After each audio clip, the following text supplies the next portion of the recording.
Boa noite, pessoal. Estou aqui com o professor Romero. Eu queria agradecer muito o convite dele. Eu estou com uma proposta aqui em Bauru de divulgação científica, de um clube de assinatura de ciências experimentais. E obrigada, professor, por estar aqui com a gente. Eu que agradeço. E eu sempre fui entusiasta de tecnologias e eu acompanho o trabalho do professor Romero com as atividades dele de realidade aumentada e de tecnologias imersivas, né? Sempre fui uma grande fã do trabalho dele e eu já tentei brincar com isso com os meus alunos e é sempre muito bem aceito, né? Na turma do pessoal. E aí, contudo, nós temos a pandemia, né? Sim.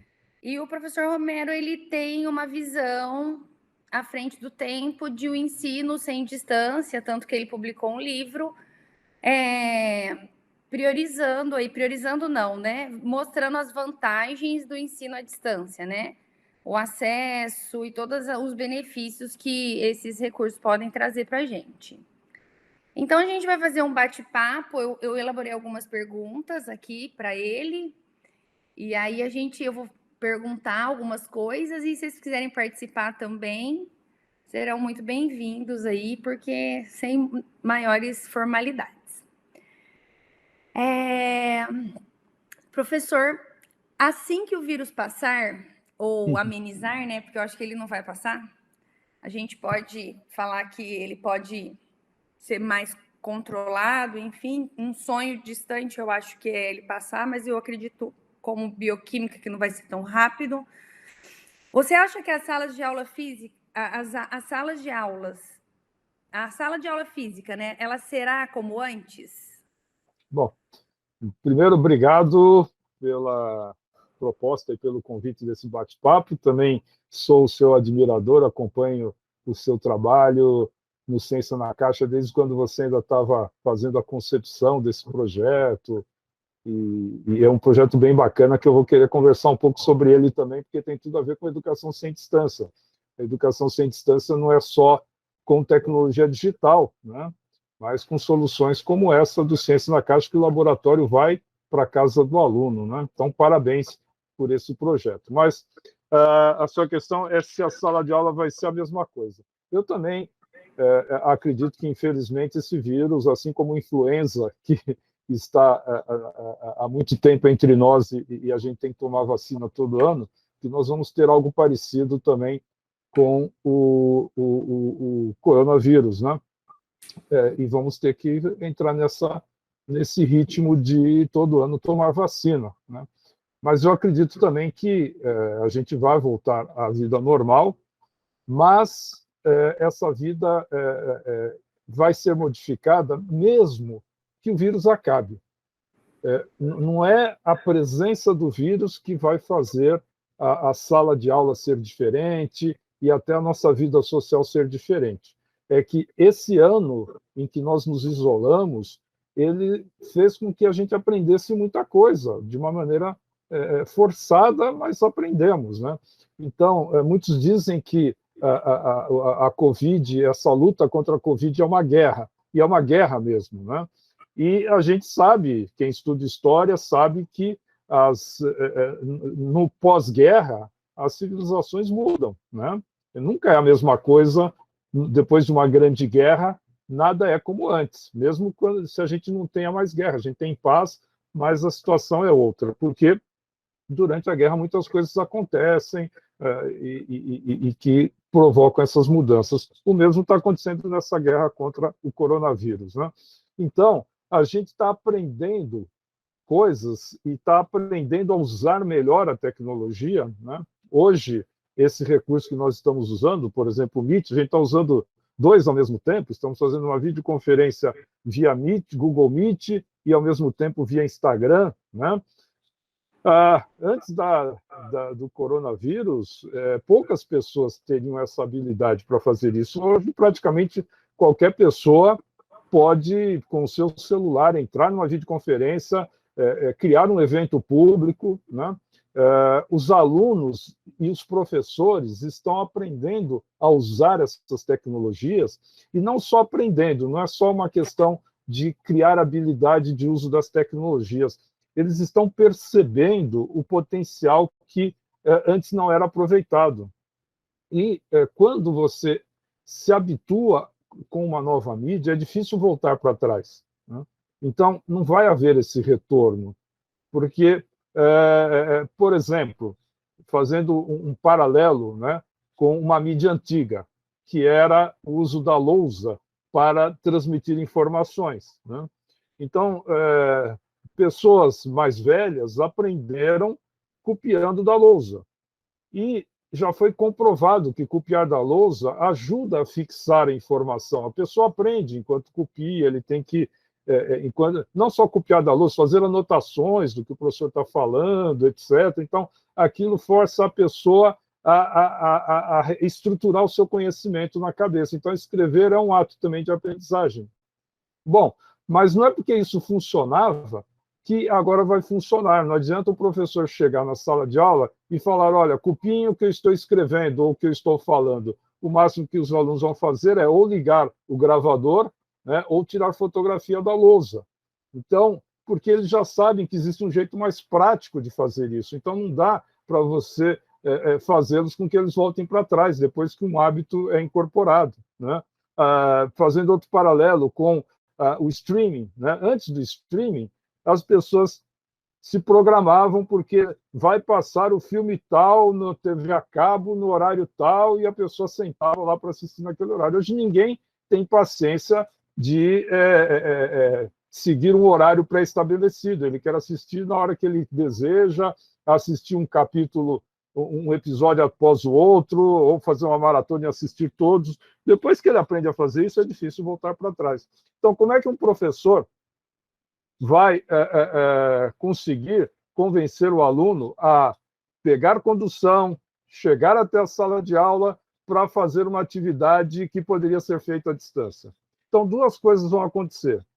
Ou o professor vai criar dinâmicas fisicamente presenciais que justifiquem essa presença, que funcionem melhor do que simplesmente ele ficar falando lá na frente para os alunos, ou ele vai ser melhor ele gravar videoaulas, né, e aproveitar esse momento presencial para tirar dúvidas, para discutir, para fazer exercícios, a famosa sala de aula invertida, né?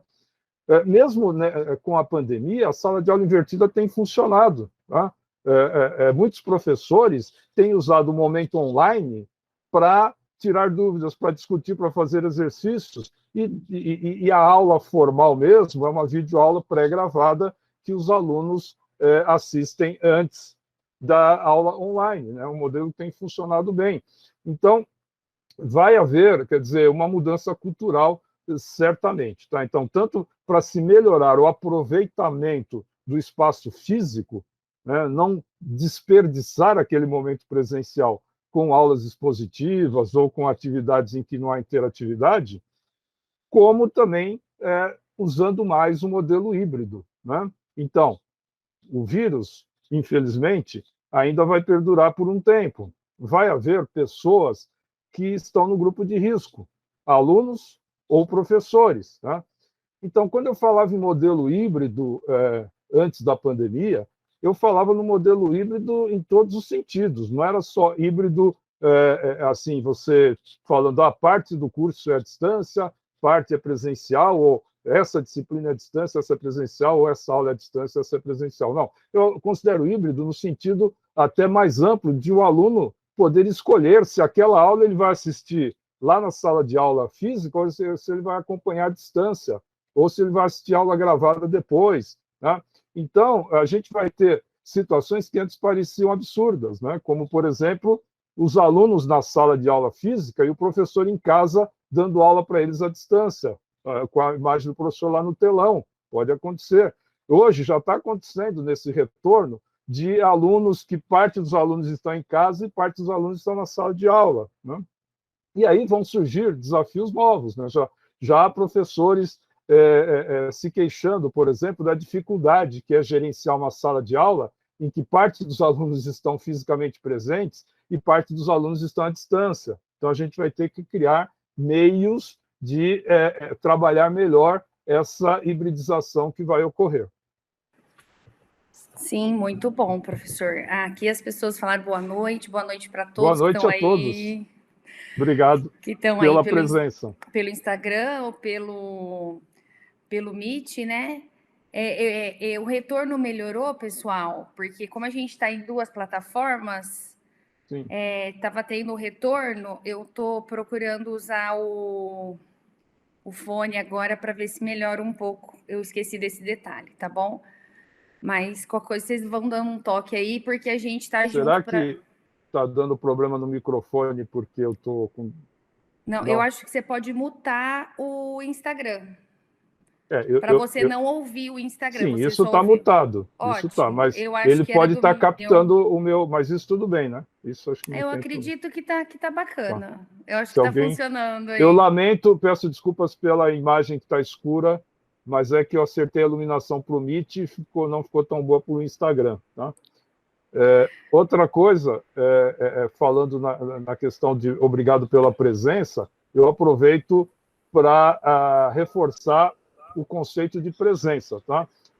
A gente ouve muito se falar em o retorno às aulas presenciais, como se a aula online não contasse com a presença dos alunos e dos professores. Então, está na hora da gente mudar essa nomenclatura. Tá? Quer dizer, podemos falar em virtualmente presencial ou fisicamente presencial, mas não dá mais para dizer que aula remota não seja presencial. Se fosse assim, eu teria que dar falta para os meus alunos. Né? Se fosse assim, as reuniões do Congresso, as sessões do Supremo Tribunal, a reunião de conselho que eu faço mensalmente do meu departamento, não teriam valor essas reuniões, porque não haveria quórum por falta de presença. Pelo contrário, o que eu estou vendo é que essas reuniões estão tendo 100% de presença, não estão tendo atraso, estão funcionando de uma forma até mais eficaz e eficiente, e está funcionando muito bem. Tá? Congressos, por exemplo. Amanhã começa o IEEE VR, né, que é o maior congresso, um dos maiores congressos acadêmicos de realidade virtual, da IEEE, que é o Instituto dos Engenheiros Elétricos, Eletrônicos e Eletricistas, tá? Que é a maior associação da área de engenharia.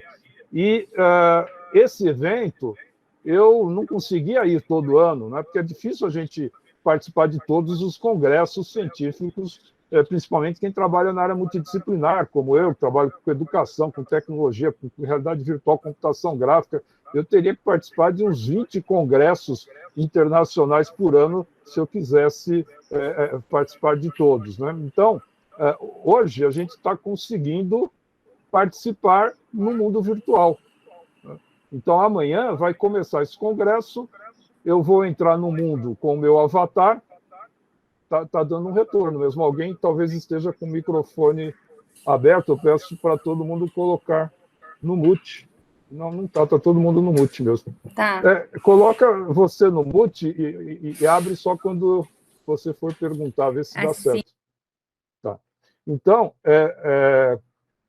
voltando aqui, amanhã começa esse congresso que eu falei, que é de realidade virtual, e que eu vou entrar lá com o meu avatar.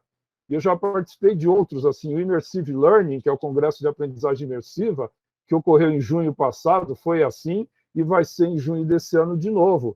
E é interessante porque praticamente tudo que você faz num congresso acadêmico, você faz nesse mundo, porque você tem lá os auditórios, você entra nos auditórios, você senta do lado de uma outra pessoa, você conversa, como você conversaria se você sentasse ao lado de alguém num congresso, você senta em torno de uma mesa, e ainda tem a vantagem que quando você senta numa mesa, num congresso, nesse ambiente, que chama Virbela, né, só ouve a conversa quem está sentado à mesa. Quem estiver de pé, passando por perto, não ouve, precisa entrar na conversa sentando na mesa, então você tem privacidade. Você tem áreas para encontrar as pessoas, áreas para exposição de pôsteres, em que você encontra as pessoas, conversa com elas, olha o pôster, tudo a mesma coisa. Você tem mesas de debate em que ficam sentados avatares e quem quiser entrar com vídeo, como hoje pelo Meet, vai aparecer no telão do auditório virtual.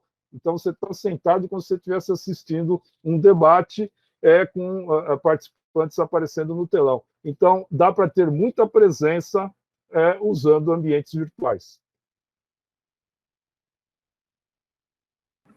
Romero, deixa eu te fazer, tem uma pergunta aqui do Educa Drops.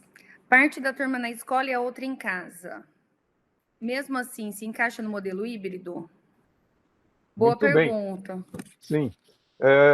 Híbrido, no sentido amplo, é qualquer tipo de mistura que você tiver entre real e virtual. Claro que existem os modelos híbridos tradicionais, então há autores que dizem educação híbrida é X, Y, Z, dessa forma, senão não é educação híbrida. Bom, é educação híbrida naquela metodologia que ele está propondo, ou que ele pratica, mas se eu usar o termo híbrido no significado inerente à palavra híbrida, eu posso ter várias metodologias de mistura entre real e virtual. Não é só aquela que aquele autor prefere, que pode ser chamado de modelo híbrido. Tá? Então, a gente precisa dar nomes. É o modelo híbrido do autor tal, ou o modelo híbrido que faz tal prática. Agora, no sentido mais amplo, qualquer mistura é híbrida. Então, você pode ter essa hibridização no sentido de parte das aulas serem virtuais, parte das aulas serem fisicamente presenciais. Mas você pode ter uma disciplina totalmente virtual e outra disciplina totalmente fisicamente presencial. Mas eu falava já antes da pandemia de que você poderia ter mais flexibilidade e ter a hibridização ser algo pessoal, do tipo o aluno decidir se ele vai para aquela aula, assistir aquela aula à distância ou se ele vai lá presencialmente. Tá? Então, mas isso soava meio estranho. Parecia que era algo mais de uma especulação teórica do que algo prático. Só que com a pandemia isso se mostrou uma realidade. Tá? Então, a gente vai ter que conviver com aulas híbridas, tendo alunos fisicamente presentes, alunos remotamente presentes. Eu achava um absurdo quando um aluno perdia a aula, porque, por exemplo, eu dou aula de pós-graduação e costumo receber muitos alunos do interior, de Bauru, por exemplo. Eu sempre tenho alunos que vêm de Bauru para alguma disciplina minha, de outras cidades do interior, de Campinas, etc., e, às vezes, acontecia dele ter algum problema e perder o ônibus ou não conseguiu vir. Né? Teve uma vez que eu fiquei muito triste que a pessoa viajou 3 horas ou 4 horas, quanto dá de Bauru aqui? Acho que dá quase 4 horas, e chegou e encontrou a USP fechada, porque ela não se deu conta que era um feriado municipal naquele dia, São Paulo, né? E se confundiu lá no plano da aula. Então, é uma tristeza você viajar 4 horas para ir, 4 horas para voltar, para assistir 3 horas de aula. Sendo que essa mesma disciplina, agora eu dou no modelo remoto e está funcionando exatamente da mesma forma e até melhor em certo aspecto. Tá? Porque a gente tem muitos debates nessa disciplina. Hoje a gente faz esses debates usando o Meet ou usando o ambiente virtual em que os alunos entram com seus avatares, tá? E a gente consegue desenvolver muito bem a disciplina. A gente compartilha as telas, a gente faz praticamente as mesmas coisas que a gente fazia em sala de aula, de uma maneira até muito mais prática. E tudo fica gravado.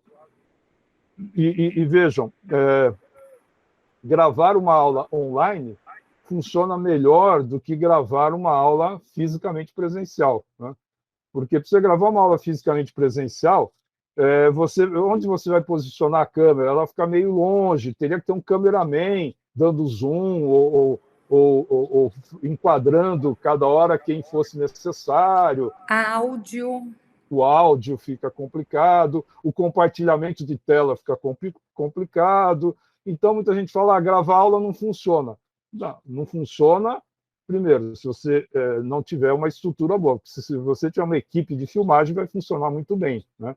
Mas sem equipe de filmagem, fica difícil gravar no presencial. Só que numa aula online, como essa, usando o Google Meet, funciona muito bem. Tá? Porque o Google Meet já gerencia quem que ele vai mostrar na tela, você compartilha a tela e fica muito melhor até, inclusive aulas de laboratório, dependendo do que é executado. Por exemplo, como eu dou aula de programação, uma das disciplinas que eu dou é de programação para alunos do design, todos têm acesso a um notebook ou a um computador, e não precisa ser um computador muito sofisticado. Tá? Se fosse realidade virtual, aí já demandaria um computador específico.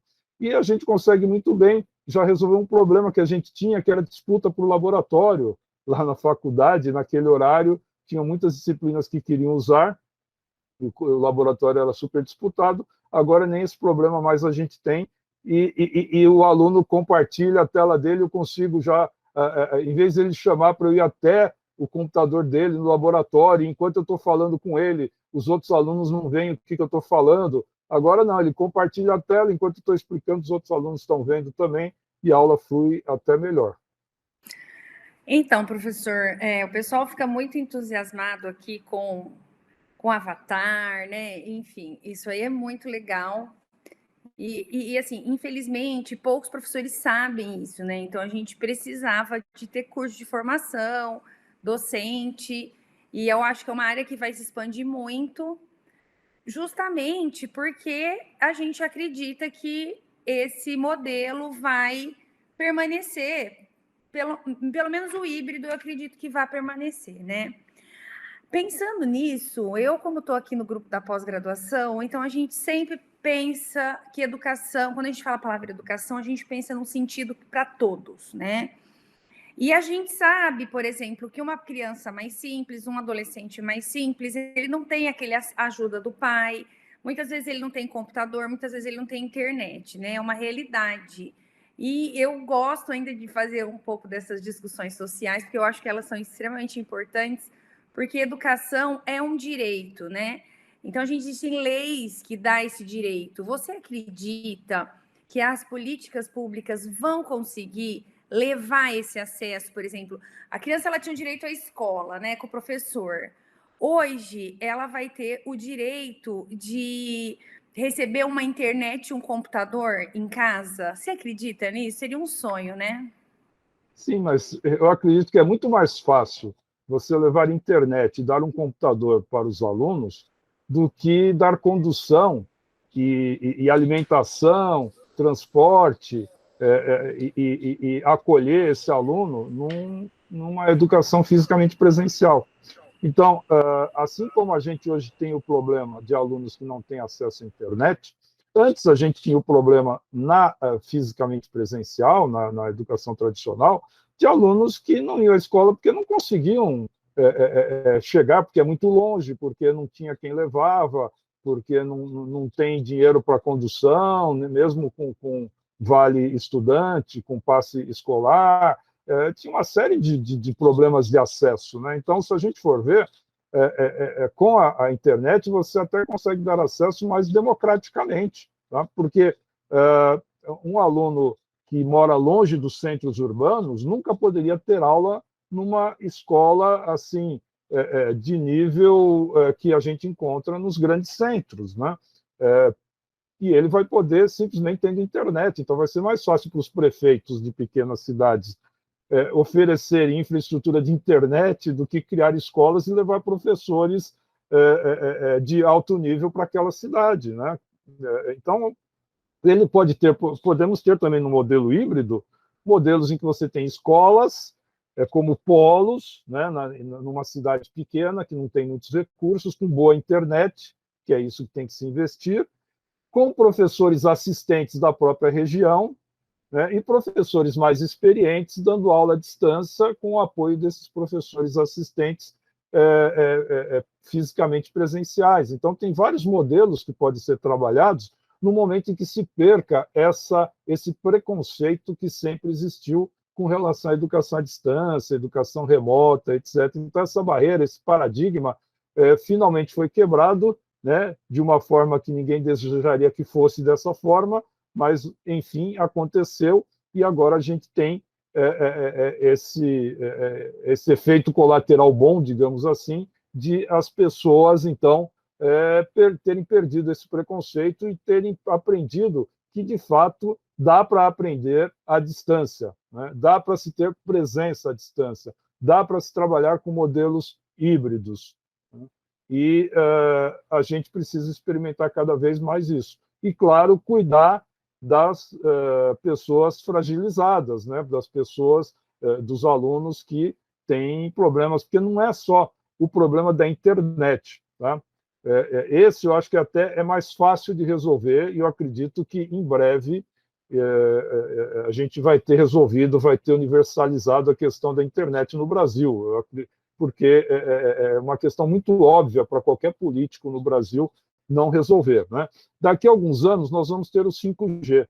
O 5G vai permitir você ter velocidades 10 vezes mais rápidas do que a gente tem hoje com fibra ótica em casa, no celular, tá? Então, você vai conseguir ter realidade virtual, telepresença, teletransporte, holografia e um monte de coisa diretamente do celular. Vai acabar essa coisa de dificuldade de acesso para a internet, tá? Mas um outro problema que eu vejo, e que é social também, é o ambiente familiar, é o ambiente onde a pessoa estuda. Muitas vezes, ela não tem um bom ambiente em casa para estudar, o ambiente é muito ruído. Uma vez eu fui dar uma prova para uma aluna à distância, né, e tinha que ser online, e eu nem pedi para ela abrir o vídeo, porque ela não queria, mas eu pedi para abrir o áudio para a gente poder conversar, né, para eu fazer essa avaliação, etc. Mas na hora que ela abriu, era um ruído insuportável. Eu estava incomodado com o ruído que tinha na casa dela, eu pensei, como é que ela consegue estudar? Quer dizer, parece que as pessoas que estão em torno dela não estão respeitando o fato de que ela está fazendo uma prova, né? Assim, tinha gritaria como se nada tivesse acontecendo. É uma coisa. Então, se a gente for pensar, esse ambiente familiar pode ser uma limitação para o estudo em casa.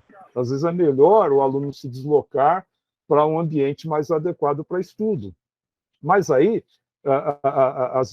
as prefeituras têm que trabalhar com polos, as bibliotecas, a gente tem que repensar a função das bibliotecas. Ninguém mais vai numa biblioteca atrás de um livro, porque isso você encontra mais facilmente na internet, mas pode ser um ambiente de estudo, um ambiente de pesquisa, pode virar um polo para estudo online, né? Então, imagine se cada bairro, cada prefeitura de cidade pequena tivesse essa nova biblioteca, que é um ambiente com boa internet, silencioso, com vários recursos tecnológicos, de videoconferência, etc., que permitisse, fosse pública para quem quisesse estudar lá, poder se deslocar para esse local, né? É muito mais fácil os prefeitos providenciarem estruturas desse tipo do que escolas completas, né? Então, teve um comentário aqui que tem aluno que vai na escola por conta de merenda, e o polo eu acho que resolveria, porque seria perto de casa, o aluno teria acesso aos professores, vamos dizer, um pouco mais essa falta de professores, né? E outra pergunta, qual o seu pensamento sobre o mundo empresarial das plataformas educacionais, né? Que muitos professores vão ser substituídos, né? Eles vão perder o emprego, na verdade, é uma preocupação aí da classe, né? Você acha que o professorado vai acabar perdendo o emprego com isso? Ou Bom, vamos... tem uma fala que eu não lembro quem é que disse isso, mas é algo do tipo assim: o professor que tem medo de perder o emprego para uma máquina, ele merece perder o emprego para essa máquina, tá? Então, na verdade, não dá para você ser substituído dessa forma. Isso é indiscutível, né? Agora, o que dá, e os empresários vão querer fazer isso, é otimizar o trabalho do professor. Quer dizer, dando recursos tecnológicos adequados, o professor consegue dar conta de mais alunos, consegue ter inteligência artificial ajudando a fazer avaliações, a acompanhar os alunos, então dá para aumentar a produtividade. Agora, a qualidade, ela sempre tem que ser perseguida. E o mercado também, ele possui uma seleção natural. E vai haver formas de se avaliar a qualidade do aprendizado. Então, por mais que o empresário queira fazer soluções malabarismos aí para tentar economizar, colocar um professor para 500 alunos, ou reutilizar as gravações de um professor achando que depois que gravou uma aula não precisa mais do professor, ou coisas do tipo, ele vai se dar mal. Tá? Rapidamente, os alunos vão perceber que aquele curso não é bom. E, mais uma vez, a gente tem que tomar cuidado para não ser preconceituoso, porque eu vejo muito essa preocupação, mas com a educação à distância, será que os empresários não vão se aproveitar da tecnologia para tentar substituir professor, ou para tentar, e não vão dar aula de baixa qualidade, etc. Mas no ensino convencional, a gente viu muitos empresários fazerem isso, até hoje a gente vê aquelas escolas que fingem que ensinam e o aluno finge que aprende, aquelas escolas de fim de semana que o aluno vai lá só para pegar o diploma, e são fisicamente presenciais. Então, quando o empresário é mal intencionado e quer fazer charlatanismo, e quer fazer algum tipo de curso fake, ele vai fazer em qualquer plataforma. Talvez com a plataforma virtual ele tenha mais facilidade de fazer isso, mas assim como ele tem facilidade de criar um curso, as pessoas têm facilidade de cancelar esse curso, de rapidamente queimar o nome daquele curso e ele sair do ar e ser queimado muito rapidamente também. Então, funciona essa velocidade, essa facilidade, funciona para os dois lados. O empresário tem facilidade de fazer cursos de baixa qualidade, mas o mercado tem facilidade de filtrar esse tipo de profissional. Tá? Então, eu acredito que a gente não corre esse risco, mas vai haver mudanças, vai haver outras formas de se trabalhar. Pois não. Uma pergunta também que eu queria te perguntar é a respeito, o Moodle sempre foi... Esses temas de educação, né, online, sim, ele sempre foi adaptado para o ensino superior, porque já é uma prática, né? Nasceu lá, né? Você acredita que vai ter adaptações para o ensino fundamental, para o ensino... Já estão fazendo alguma coisa do tipo? Você ouviu falar? Sim. O pessoal da informática? Bom, como que por azar, eu trabalho mais no ensino superior, né? Mas mesmo no ensino superior, essas plataformas vêm sofrendo mudanças, tá? Porque até bem pouco tempo era praticamente um paradigma dos anos 90, daquele antigo WebCT, que foi se transmutando e depois virou Moodle, não sei o quê, Blackboard, mas é sempre aquele paradigma meio web anos 90. Tá? O paradigma hoje é das redes sociais, se você puder bloquear mutar o seu fone para não dar... Sim. Então, essas plataformas elas eram realmente muito antiquadas, mas elas estão evoluindo. E a tendência é de você ter plataformas que sejam muito próximas do que são as redes sociais hoje. Né? A gente tem exemplos aí de novos ambientes que já vêm com esse paradigma novo. Tá? Além disso, vai haver incorporação de novas tecnologias, como inteligência artificial, que já começa a ter esses recursos, e as tecnologias imersivas, né, de realidade virtual, de realidade aumentada, de vídeo 360.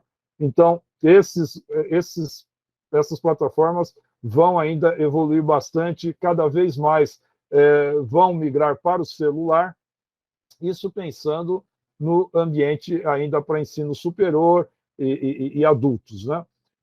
Para crianças, para jovens, não existe muita coisa, então tem muita coisa para ser feita ainda. Tá? Porque realmente a gente tinha aquela percepção de que educação à distância é algo mais para adulto. Tá? Se me perguntassem antes da pandemia, eu ia falar, não, vamos priorizar ensino à distância para pessoas que já conseguem ter autodisciplina, mais responsabilidade, mais autonomia. Né? Criança, é bom que vá para a escola, que socialize, que tenha interações mais físicas, né? Principalmente no ensino fundamental, no ensino como é que chama? Maternal, infantil, né? em que elas estão numa fase concreta, elas precisam ter contato com caixas de areia de verdade, e não uma caixa de areia de realidade virtual, né? E tudo mais. Então, num mundo ideal, a gente deveria priorizar o ensino infantil fundamental com aulas fisicamente presenciais, o ensino médio e técnico já começar como híbrido, e totalmente à distância a gente reservar para ensino de adultos e ensino superior, né? Porém, a gente foi atropelado pelo vírus e a gente vai ter que se adaptar a essa nova realidade em que também crianças vão ter que aprender a estudar à distância. Esse é o ponto que vai exigir mais pesquisa e mais trabalho para a gente chegar ao modelo. Eu não tenho muitas respostas para isso, só sei que tem muitos desafios. Eu estou vendo que os professores, os pais, os alunos estão aprendendo, e inclusive a gente está tendo resultados até melhores do que se esperava, né? Os pais estão participando mais da educação dos filhos, está havendo algumas coisas interessantes, mas decididamente ambiente Moodle não é algo preparado para criança, né? Então, a gente precisa ter novos ambientes. E eu acredito, assim, porque eu faço pós-graduação aqui na Unesp, e da minha experiência com o ensino, né, no meu caso é ensino de ciências, existem poucos grupos que pesquisam isso, porque era uma coisa que não era aprovada, né, e a pandemia forçou o pessoal a levar nesse modelo. Então, eu acho que é emergente formar pessoas e grupos especialistas para estar discutindo qual é o melhor jeito, não é o ideal, muitas vezes, né, na educação infantil, né? E justamente quando a gente fala de educação, que nem a gente estava comentando, né? Na nossa reunião, a gente precisa de conhecimento conceitual, atitudinal e procedimental, né?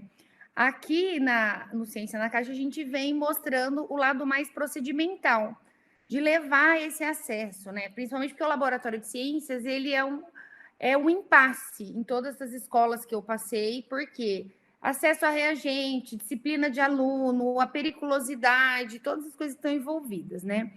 E na parte atitudinal é a parte do convívio, do respeito, do ser, né? E assim, existem ferramentas hoje para os alunos trabalharem em grupo e o professor ir entrando naqueles grupos e saindo conforme ele queira, ou ele tem que ficar pulando de uma reunião do Meet para outra? Você sabe alguma coisa disso? O que eu tenho usado é justamente pular de uma reunião de um Meet para outra, ou em ambientes virtuais, com avatares, de uma sala para outra, de uma mesa, né? Porque no caso de ambientes virtuais com avatares, você não precisa de salas, basta a mesa, porque o ruído de uma mesa não passa para outro. Eu dou aula, às vezes, em ateliês, né, no curso de design, que são grandes espaços com mesas que os alunos ficam trabalhando, e, dependendo da empolgação dos alunos, fica um ambiente bastante ruidoso, né? Quando você está num ambiente virtual, em que o som só é propagado para quem está em torno da mesa, sentado à mesa, fica uma beleza, um silêncio, e só se ouve quem está conversando. Mas você está vendo a mesa do colega, se você quiser ir lá falar com ele, o seu avatar levanta, vai até outra mesa, senta e consegue se comunicar, e o professor também senta ele vê se algum aluno levanta a mão em alguma outra mesa, igual num ambiente real, né? E aí ele levanta, vai até lá, conversa com os alunos. Ou então, num ambiente como o Meet, que você tem que ficar pulando de uma sala para outra. Nesse caso, é recomendável você ter assistentes que ficam nas salas, né? E o professor principal vai circulando, ou o assistente chama o professor quando tem algum problema. Mas certamente vão surgir produtos cada vez mais voltados para esse tipo de prática. Vão agora explodir novos produtos, novas ferramentas, novas metodologias, né? E uma coisa também que tem que ser aproveitada é que, nesse ano, a gente está criando um corpus de dados para pesquisa enorme, né? Nunca se usou tanto e por tanto tempo recursos online como se usou esse ano. E os ambientes os ambientes virtuais têm essa vantagem de capturarem quantas vezes o aluno entrou, quanto tempo ele ficou, o que ele fez, as aulas são gravadas, as interações são gravadas. Então, a massa de dados que estão sendo capturar, essa que está sendo capturada, é enorme. Então, você tem aí material para pesquisa para muito tempo. Aí a gente tem que explorar todo esse material para, a partir dessa análise, desses dados que estão sendo acumulados ao longo da pandemia, perceber, identificar o que funciona, o que não funciona, o que precisa de melhoria, etc., para pautar as próximas pesquisas. Então, eu acredito que vai ocorrer um boom, inclusive, de publicações daqui para frente, de pesquisas relacionadas a isso, a cursos híbridos, ao uso de ambientes virtuais. Então, a gente vai dar um salto eu acredito, de 10 a 20 anos aí, em termos de evolução do ensino online e do ensino híbrido.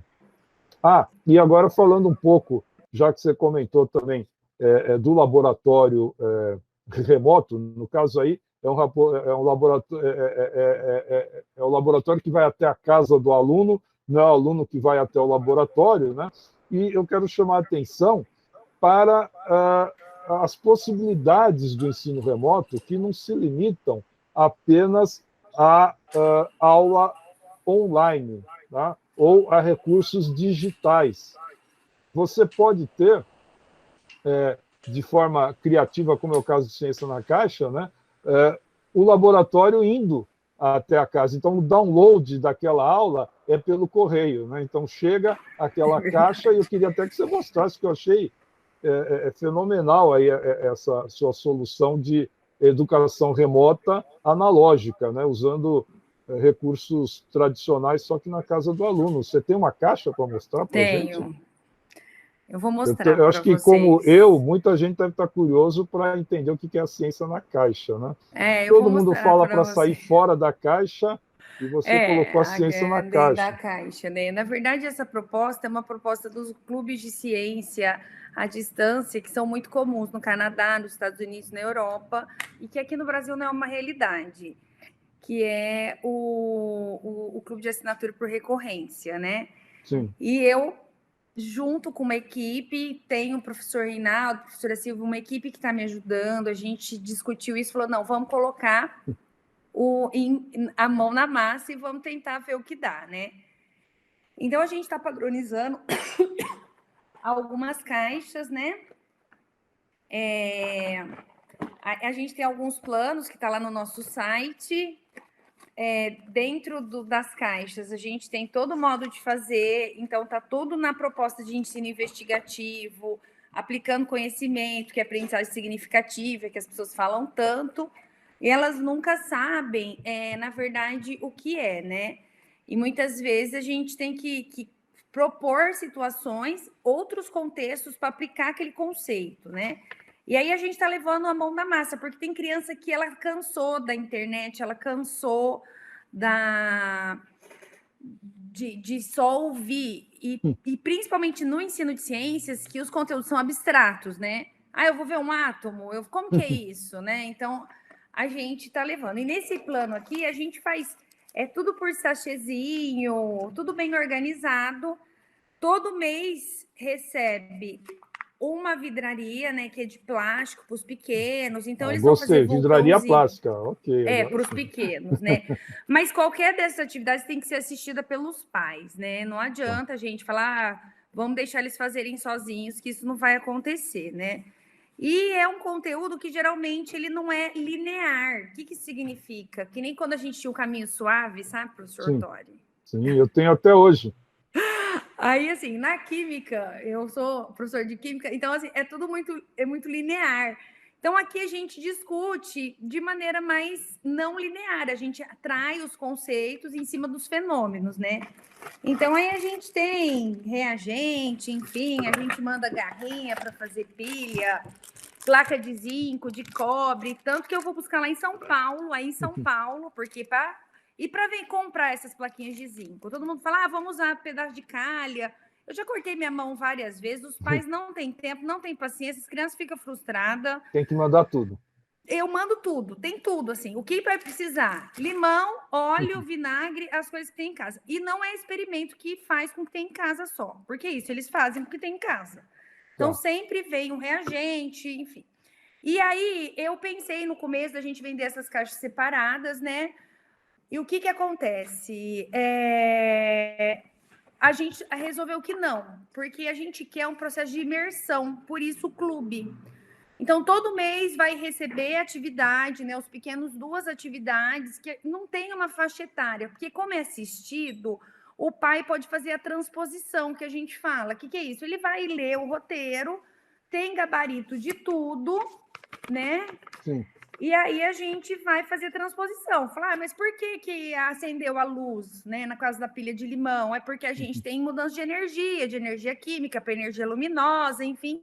Ou você pode entrar nas reações de corrosão, nos potenciais, que é no caso. Então, isso é muito adaptado para várias faixas etárias, né? E as pessoas podem guardar, e se Deus quiser, quando as feiras de ciências voltar, né? A gente está arrasando com isso. Eu falo que quem está no Ciência na Caixa, porque eu já trabalhei no laboratório de uma escola de ensino médio, que é uma realidade para poucos, né?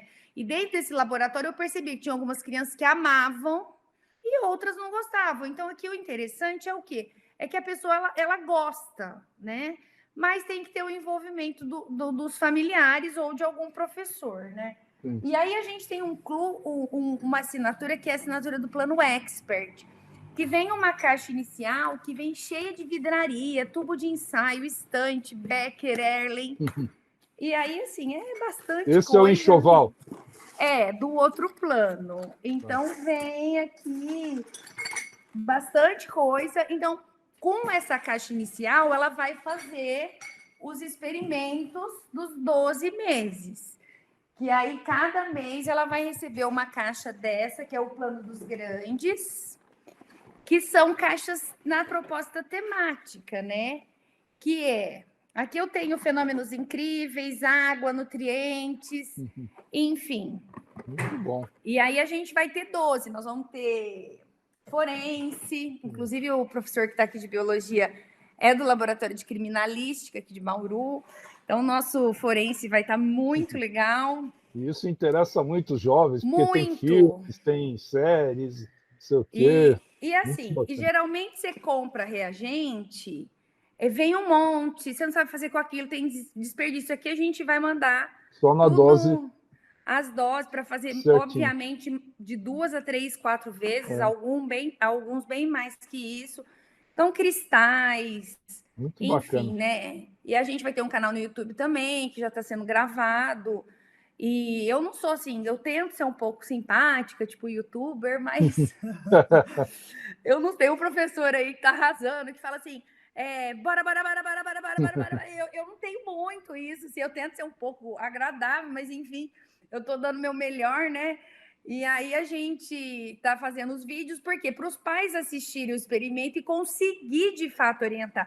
Porque coisa que é simples para a gente, não necessariamente é simples para os pais, né? Sim. E para alguns professores. Tem professor, eu dei aula em escola, que o professor não gosta de passar nem na porta do laboratório.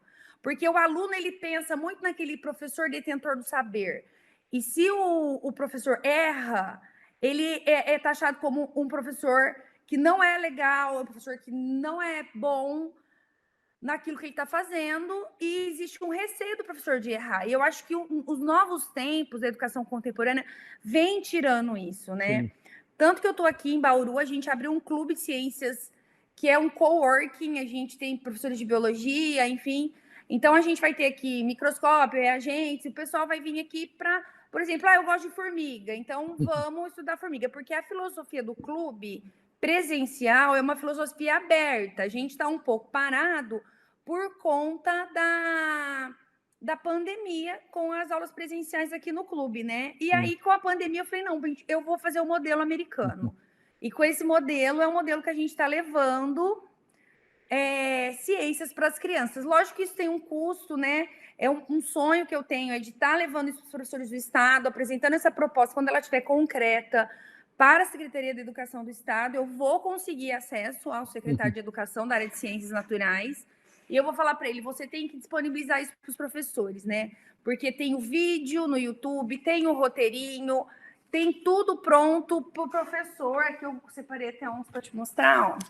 Tem tudo pronto para o professor estar fazendo, então ele não muito tem bem como feitinho. errar. e funciona, né? Muito bem. E mesmo se não funcionar, né? Porque a gente sabe que a ciência faz parte quando as coisas às vezes não saem do jeito que a gente espera. Enfim, né? Se tudo saísse do jeito que a gente espera, a gente não teria úlcera quando a gente faz doutorado na área de química, como todo mundo fica lá, erra, experimenta, não dá certo, enfim, essa realidade, né? Então a gente vem com essa proposta do Ciência na Caixa que a gente tem que abrir isso para outras pessoas.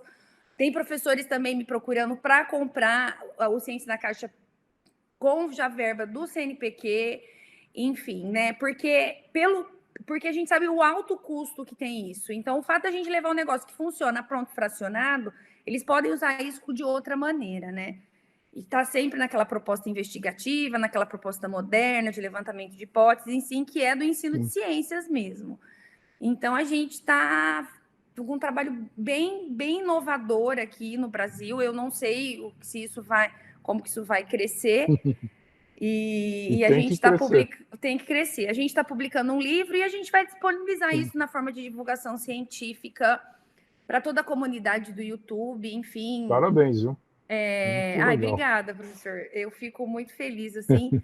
E a gente já a gente vai ter um aplicativo, né? E eu espero contar aí com a equipe do seu laboratório para a gente fazer algumas atividades concomitantes. Fazer algo híbrido também com a sua caixa, né? Ter a de caixa atomística. Virtual também.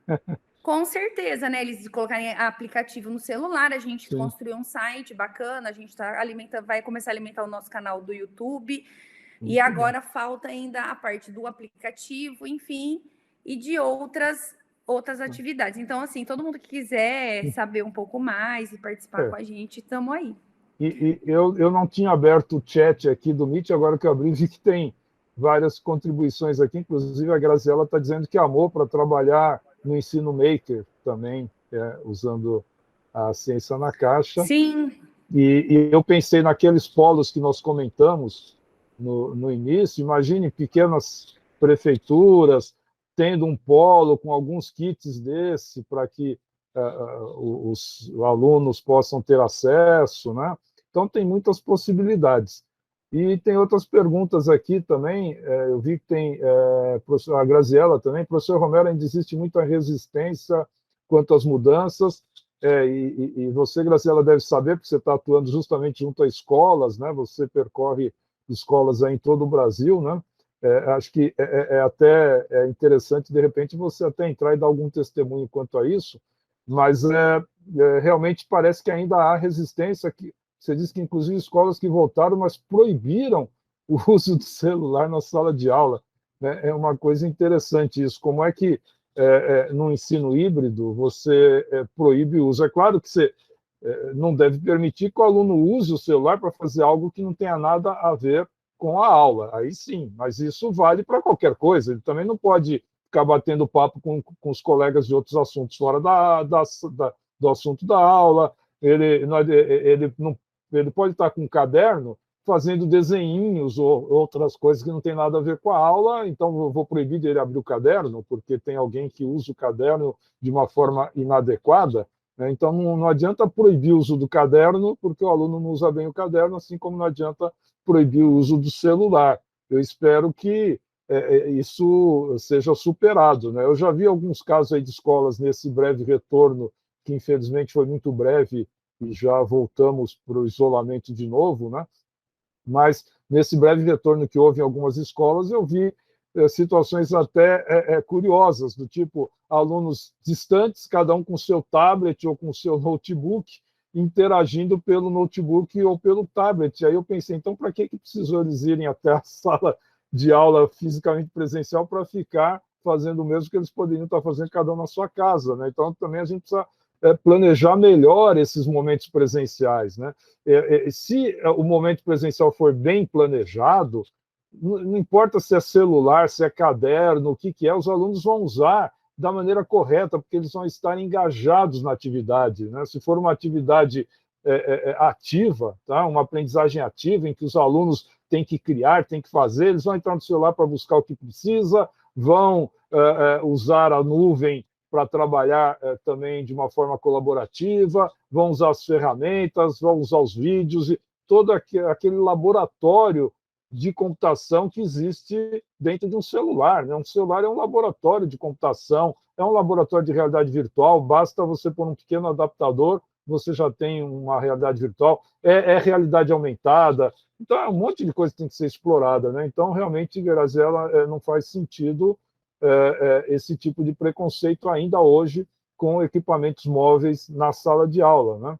E aí você pergunta qual a sua perspectiva quanto a, mais ou menos, a minha perspectiva é essa que eu estava comentando, de fato, os dispositivos móveis serem incorporados ao dia a dia da sala de aula como mais uma ferramenta, assim como o caderno, a caneta, como o data show já foi incorporado na sala de aula, isso tem que ser incorporado mesmo, e eu vejo como algo normal, uma ferramenta cada vez mais presente.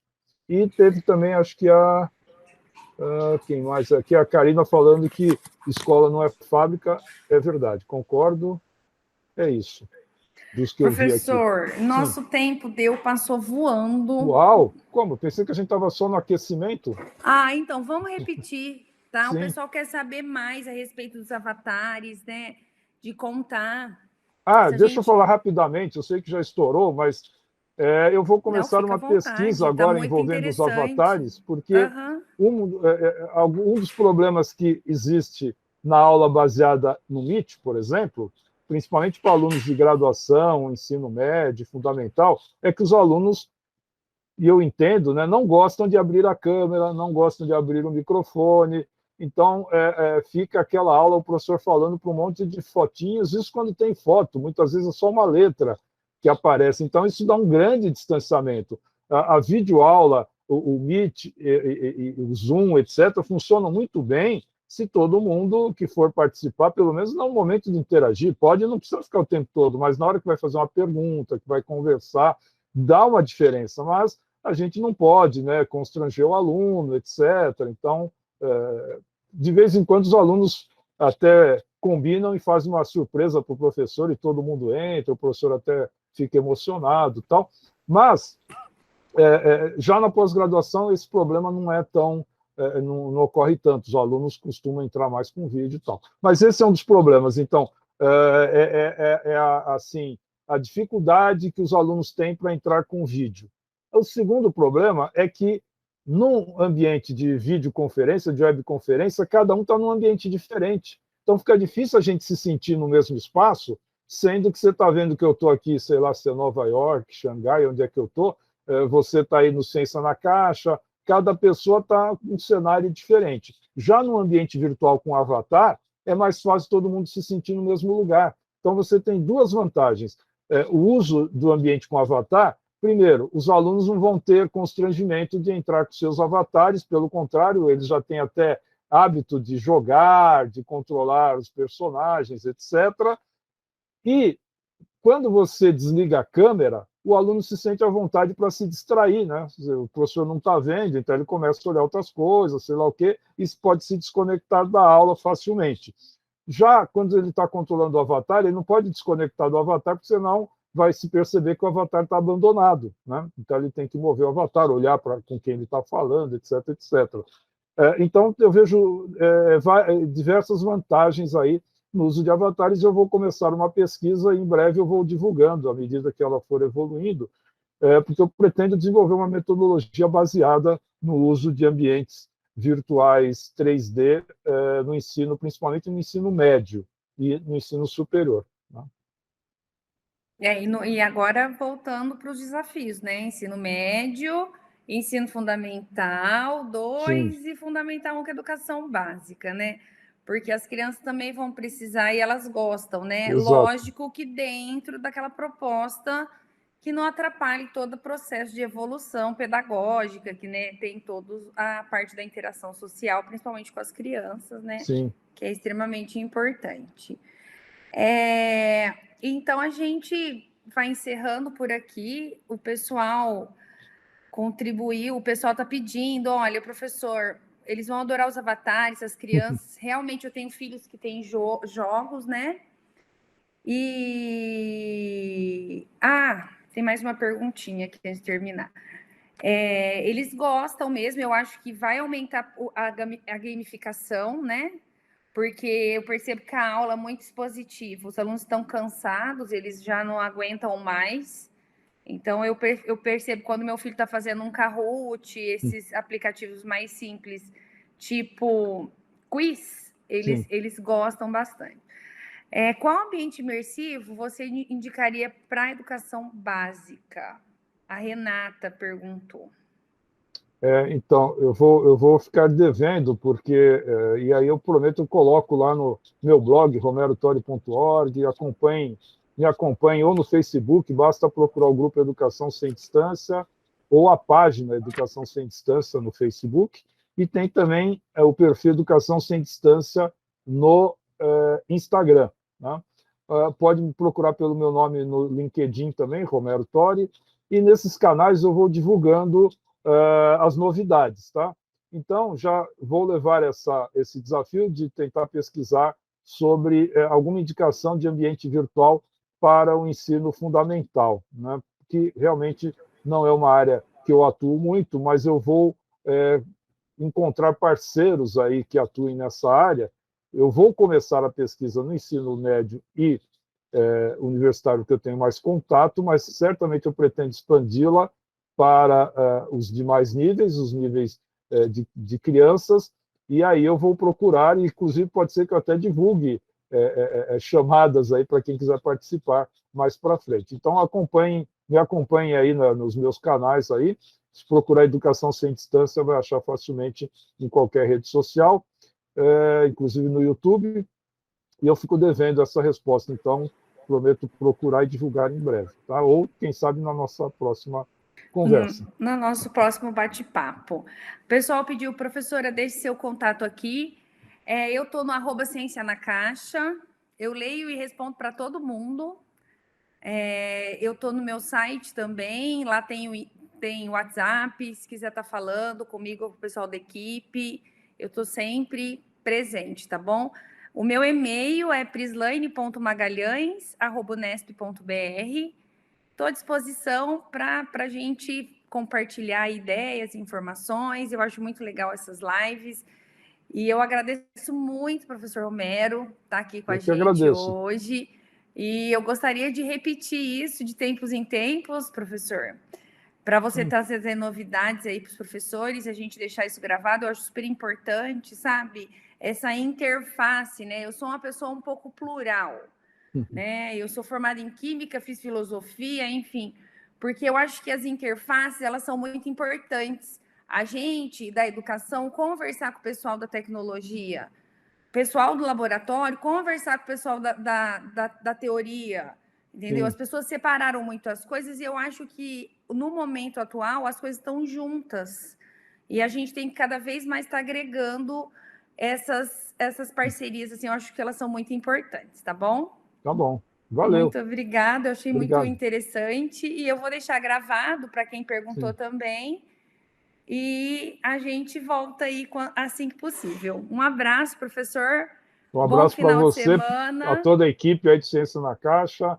Obrigado a vocês que participaram aqui ao vivo e até uma próxima. Um abraço a todos aí, tá?